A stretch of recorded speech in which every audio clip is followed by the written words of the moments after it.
ولولا کلمۃ سبقت من ربک، اے نبی علیہ السلام اگر آپ کی طرف نبی آپ کے اللہ کی طرف سے یہ بات آپ کے رب کی طرف سے طے نہ پا چکی ہوتی اس سے پہلے، الی اجل مسمى، کہ یہ جو اللہ تعالیٰ ڈھیل دیتا ہے ایک مقررہ وقت تک دیکھتا ہے، لقضی بینہم، تو اللہ تعالیٰ کب سے ان کے درمیان فیصلہ کر چکا ہوتا۔ یعنی اللہ نے ایک اصول بنایا کہ اللہ تعالیٰ ڈھیل دیتا ہے، اگر اللہ نے یہ اصول نہ بنایا ہوتا تو آپ کے مخالفین جو آپ کو بار بار تانا دیتے ہیں کہ اللہ کا عذاب کیوں نہیں آتا، ہم تمہاری دعوت قبول نہیں کرتے، سورۃ الانفال میں یہاں تک آیا کہ ہم پہ آسمان سے پتھر کیوں نہیں نازل ہوتے اگر ہم اس نبی کو جھٹلا رہے ہیں، اور دعائیں کرتے تھے اللہ ہم سے آسمان سے پتھر نازل فرما۔ یہ سورۃ الانفال کے اندر ان کی دعا آئی ہے۔ پھر پتھر کوئی نازل نہیں ہوتے تھے، پھر کہتے دیکھو اگر یہ سچا ہوتا تو بھی پتھر نازل ہو جاتے۔ جس طرح ہمارے بھی یہ مولوی کہہ رہے ہوتے ہیں، مناظرے کے اینڈ پہ کہہ رہے ہوتے ہیں یا اللہ اگر میں سچا ہوں یہ جھوٹا ہے یہ ادھر ہی مر جائے، دوسرا کہتا ہے یا اللہ اگر میں سچا ہوں اور یہ جھوٹا ہے یہ ادھر ہی مر جائے، دو ہی کوئی نہیں مرتا، دو ہی جھوٹے ہو۔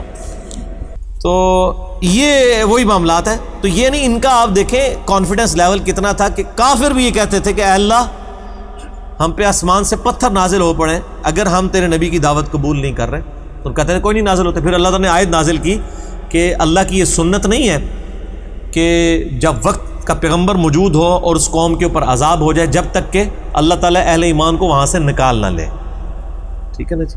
تو اے نبی جب تک آپ ان میں موجود ہیں ان پر عذاب نہیں آئے گا۔ اور پھر جب نبی علیہ السلام کو مکے سے نکال کے مدینے اللہ تعالیٰ لے کے آیا، مکے کی بستی آپ نے چھوڑی، اور پھر غزوہ بدر میں پہلی قسط عذاب کی، پھر اللہ تعالیٰ نے کہا یوم الفرقان، تم کہتے تھے نا آج یہ حق اور باطل کے فیصلے کا دن ہے تو ہم نے اسے یوم فرقان بنا دیا ہے، اور تم ہمارے نبی سے عذاب ڈیمانڈ کرتے تھے نا، یہ عذاب کی پہلی قسط وصول کرو۔ 70 سردار ان کے مر گئے غزوہ بدر کے اندر۔ جیسے اللہ تعالیٰ نے فرعونیوں کو ان کے محلات سے نکال کے سمندر میں ڈبویا تھا، مشرکین عرب کو بھی مکے سے نکال کے غزوہ بدر میں بدر کے میدان میں ڈبویا لا کے۔ تو یہ اللہ کی سنت۔ تو یہ آیات تھی کہ ہم کبھی بھی کسی قوم کو عذاب نہیں دیتے ہیں جب تک وقت کا پیغمبر ان میں موجود ہوتا ہے۔ اے نبی ہم ان کو بھی عذاب نہیں دیں گے جب تک آپ ان میں موجود ہیں۔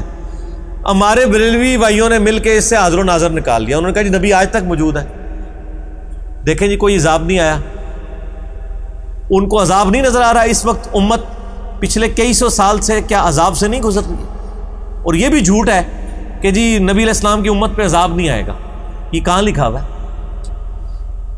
آپ صلی اللہ علیہ وسلم نے تو کتنے عذابات بتائے ہیں صحیح بخاری کے اندر کہ بندروں کی شکلیں، خنزیروں کی شکلیں بن جائیں گی ان کی، ایسے لوگ بھی میری امت میں آئیں گے۔ وہ آپ صلی اللہ علیہ وآلہ وسلم کی دعا ہے بخاری میں کہ اے اللہ میری امت پہ کوئی ایسا عذاب نہ بھیجنا کہ میری پوری امت ختم ہو جائے، عذاب استیصال نہ آئے۔ عذاب تو آتے رہیں گے، کبھی قحط کی شکل میں عذاب آئے گا، کبھی سیلاب کی شکل میں آئے گا، کبھی زلزلے کی شکل میں آئے گا۔ بس ایم ہی مشہور کیا ہوا، وہ کہتے ہیں جی وہ نبی علیہ السلام نے دعا کی تھی عذاب نہیں آ رہا۔ اور کیا عذاب چاہیے؟ 1.5 ارب مسلمان ہیں اور 1.5% کی عزت نہیں ہے دنیا کے اندر، دنیا کے کسی مسئلے میں مسلمانوں سے کوئی مشورہ نہیں کیا جاتا، اس سے بڑا اور کیا عذاب ہوگا؟ تو وہ کہتے ہیں عذاب کوئی نہیں آیا ہوا، وہ یہ تو انہوں نے حاضر و ناظر اس میں ثابت کر لیا نبی علیہ السلام موجود ہیں، حالانکہ وہ اللہ تعالیٰ مہارت ہے نبی جب تک تم ان میں موجود ہو ہم ان پہ عذاب نہیں۔ یعنی آپ اندازہ کریں کہ یہ وہی میں جو اکثر مثال دیتا ہوں نا، تراویحیں کنیاں ہوندی ہیں، کہتے ہیں وی، کہتے ہیں کس نے تراویح، تو وی ثابت ہو گیا۔